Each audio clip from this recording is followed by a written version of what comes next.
दोस्तों, I am sure आप इस बात पर एग्री जरूर करेंगे कि कोविड 19 पैंडेमिक की वजह से हमारी आंखें तो खुल गई हैं इन टर्म्स ऑफ कि हमारे देश में हेल्थ केयर सिस्टम जो हैं ये एक निगलेक्टेड सेक्टर है। एक लंबे समय से बहुत सारी सरकारें आती जाती रही, लेकिन हेल्थ केयर के ऊपर हमने इतना जोर नहीं दिया और कोविड ने इस बात को रियलाइज़ करवाया है कि अगर हमारे पास सारे अच्छे रोड्स हैं, सारी दूसरी अच्छी फैसिलिटीज़ हैं, लेकिन अगर हमारे पास अच्छी हेल्थ केयर सिस्टम नहीं है तो कभी भी कोई ऐसा पेंडेमिक आ सकता है। और ये सारी की सारी चीज़ें जो हैं, जो मटेरियल चीज़ें हैं, वो किसी काम की नहीं रहेगी अगर हम अपने आप को नहीं बचा पाएंगे। अगर जान है तो जहां है, कहते हैं ना, यही सिचुएशन हमारे ऊपर भी बहुत ही प्रॉपरली अप्रोप्रिएटली एप्लीकेबल है। अब हमारे देश में बहुत सारे अच्छे डॉक्टर्स हैं, हमारे देश में बहुत सारे सरकार में भी काम करने वाले अच्छे लोग हैं, अच्छे सिटीजन्स हैं, जिनकी मदद से, जिनके हार्डवर्क से कहीं ना कहीं हम कोविड में जो हमारा ये युद्ध चल रहा था, कोविड के खिलाफ जो युद्ध चल रहा था, इस युद्ध को कहीं ना कहीं हम जीत पाए हैं।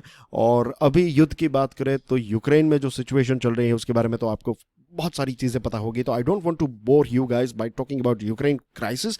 लेकिन एक बात तो यहाँ पर ज़रूर ऐड करना चाहता हूँ कि हमारे देश के 20,000 जितने स्टूडेंट्स जो हैं वो यूक्रेन पढ़ाई करने के लिए गए थे। और इन 20,000 में से क्या आपको पता है कि 90% स्टूडेंट्स जो हैं वो मेडिकल एजुकेशन के लिए यूक्रेन गए थे। सिर्फ यूक्रेन नहीं, हर साल रशिया, चाइना, किर्गिस्तान, फिलीपाइंस और इसके अलावा भी अलग अलग ऐसे देश हैं जहां पर हमारे देश के हज़ारों स्टूडेंट्स जो हैं वो मेडिकल ग्रेजुएट्स बनने के लिए जाते हैं, मेडिकल डिग्री को प्राप्त करने के लिए जाते हैं। और इसी के साथ साथ हमारे देश में भी एक बहुत बड़ी मात्रा में मेडिकल एजुकेशन जो है वो प्राइवेट और पब्लिक इंस्टीट्यूशंस के माध्यम से स्टूडेंट्स जो हैं वो प्राप्त करते हैं।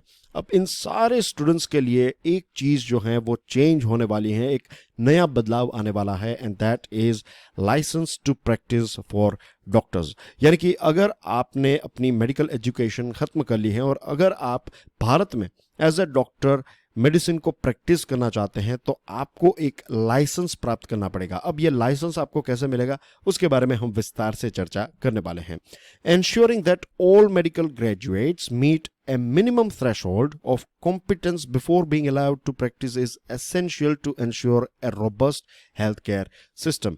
अगर हम हमारे देश में एक robust healthcare system डेवलप करना चाहते हैं तो एक एग्जामिनेशन होनी चाहिए ताकि पता चले कि अलग अलग इंस्टीट्यूशंस में से, अलग अलग देशों के अलग अलग इंस्टीट्यूशन में से जो स्टूडेंट्स मेडिकल की पढ़ाई करके भारत आए हैं तो वो एक एग्ज़ाम दें, और एग्ज़ाम में अगर वो पास हो जाते हैं तो हम मान सकते हैं कि उन्होंने जो पढ़ाई की है वो पर्याप्त पढ़ाई है।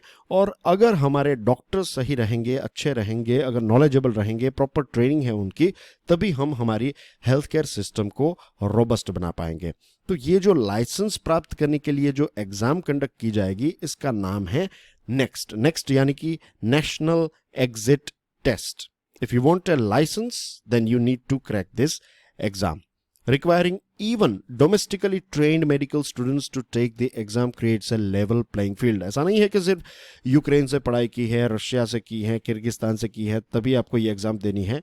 आपने अगर भारत से भी पढ़ाई की है, भारत के गवर्नमेंट इंस्टीट्यूशन से भी पढ़ाई की है, तो भी आपको ये एग्ज़ाम देनी पड़ेगी। और ये एक लेवल प्लेइंग फील्ड क्रिएट करेगी। और ये जो पूरा आइडिया है वो यही आइडिया है कि हमारे देश में जो डॉक्टर्स हैं वो क्वालिटी डॉक्टर्स हो, राइट, उनकी ट्रेनिंग और नॉलेज जो है वो टॉप नॉच हो। अब ये नेक्स्ट एग्ज़ाम जो है वो नेक्स्ट ईयर यानी कि 2023 को भारत की पहली ऐसी एग्जामिनेशन कंडक्ट होने वाली है। इससे भी अच्छी बात यह है कि 2022 में भारत सरकार एक ट्रायल रन करने वाली है, एक प्रकार का पायलट प्रोजेक्ट, एक प्रकार की ड्रिल एग्ज़ाम होगी। इसमें सबसे बड़ा फ़ायदा हमें यह मिलेगा कि 2023 में जो प्रॉपर एग्ज़ाम होने वाली है उससे पहले ये 2022 की जो ट्रायल एग्ज़ाम है इसमें पता चल जाएगा कि ऐसी अगर एग्जामिनेशन हम कंडक्ट करवाते हैं तो इसमें क्या क्या इश्यूज आ सकते हैं, कौन कौन से हर्डल्स आ सकते हैं, और इन हर्डल्स के लिए कुछ हम सॉल्यूशंस भी निकाल सकते हैं। फिर ये ट्रायल रन एग्जामिनेशन से ये भी फायदा होगा कि वे सारे इंस्टीट्यूशंस जिनका परफॉर्मेंस अच्छा नहीं है, तो मेडिकल एजुकेशन कमीशन जो है वो इन सारे इंस्टीट्यूशंस को आइडेंटिफाई कर पाएगा। इसी के साथ साथ उनको कुछ मेजर्स भी सजेस्ट कर पाएगा कि क्या क्या स्टेप्स आपको उठाने चाहिए ताकि आपका लेवल जो है वो थोड़ा इंक्रीज हो जाए, और इवेंचुअली स्टूडेंट्स को भी पता चल जाएगा कि कौन कौन से इंस्टीट्यूशंस जो हैं वो अच्छे हैं और कौन के इंस्टीट्यूशंस जो हैं वो बिलो पार ऑपरेट कर रहे हैं।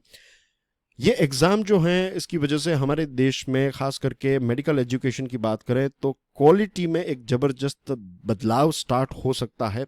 देखिए, किसी भी देश को आप ले लीजिए, किसी भी ऑर्गेनाइजेशन को ले लीजिए, उसका सबसे इम्पोर्टेंट अगर कोई रिसोर्स है तो दैट इज़ पर्सोनल। यानी कि उस ऑर्गेनाइजेशन में, उस देश में रहने वाले जो लोग हैं वो जितने ज़्यादा शिक्षित होंगे, जितने ज़्यादा हेल्थ वाइज फिट होंगे, जितने ज़्यादा स्किल्ड होंगे, उतना ही वो देश जो है वो तरक्की करेगा। फॉर एग्जांपल जापान देख लीजिए, जापान के पास इतने कोई ख़ास रिसोर्सेस नहीं है, लेकिन जापान ने अपने लोगों को हेल्थ, एजुकेशन और स्किल प्रोवाइड की और देखिए कहाँ से कहाँ पहुँच गया। अफ्रीका के बहुत सारे देश ऐसे हैं जिनके पास बहुत सारे रिसोर्सेस हैं। कुछ देशों में से तो डायमंड मिलते हैं, कुछ देशों में से तो आपको गोल्ड भी मिलता है। नाइजीरिया जैसा देश है जिसके पास बहुत बड़ी मात्रा में ऑयल है, लेकिन आज भी वहाँ पर आपको अंडर डेवलपमेंट, गरीबी, ये सारी चीज़ें इसलिए देखने को मिलती हैं क्योंकि वहाँ के जो लोग हैं उनके पास एजुकेशन, स्किल, हेल्थ केयर की फैसिलिटीज़ अच्छी नहीं है। तो मेडिकल सिस्टम में भी ऐसा है कि अगर हमारे डॉक्टर्स जो हैं वो प्रॉपरली ट्रेन होंगे, उनकी नॉलेज जो है वो टॉप नॉच होगी, उतना ही हमारा हेल्थ का जो इंफ्रास्ट्रक्चर है वो उतना ही रोबस्ट हो जाएगा। और मुझे लगता है कि ये लाइसेंस सिस्टम की वजह से एक लेवल प्लेइंग फील्ड क्रिएट होगी, सभी के लिए एक समानता या फिर एक फेयर सिचुएशन होगी, जहाँ पर अगर आप नॉलेजेबल हैं, अगर आपके पास वो एक्सपर्टीज़ हैं, अगर आपके पास वो प्रॉपर ट्रेनिंग आपने ख़त्म कर ली है, तभी आप इस एग्जामिनेशन को पार कर पाएंगे। तो आपको क्या लगता है कि ये लाइसेंस सिस्टम की वजह से हमारे देश में खास करके हेल्थ सेक्टर में एक बदलाव देखने को मिलेगा? यस, नो, जो भी आपका आंसर है, जो भी आपकी राय है, please do share with me in the comment section. जाते जाते एक छोटा सा प्रश्न आपको पूछना चाहता हूं कि हमारे देश की जो नेशनल मेडिकल कमीशन है, इसके चेयरपर्सन का नाम क्या है? इसका आंसर भी आप कमेंट सेक्शन में दे सकते हैं। Do check out my motivational podcast Curiously Forever. ये सभी बड़े पॉडकास्ट प्लेटफॉर्म्स पर अवेलेबल हैं। Please do subscribe to my channel, share the lecture with other students, with other people, particularly जो लोग मेडिकल एजुकेशन की तैयारी कर रहे हैं उनके साथ तो ये लेक्चर ज़रूर शेयर कीजिएगा। वीडियो पसंद आया हो तो हिट द लाइक बटन। मुझे आपके रिव्यू का इंतज़ार रहेगा। I will see you soon with one more interesting topic. Till then, stay curious. God bless you all. Jai Hind.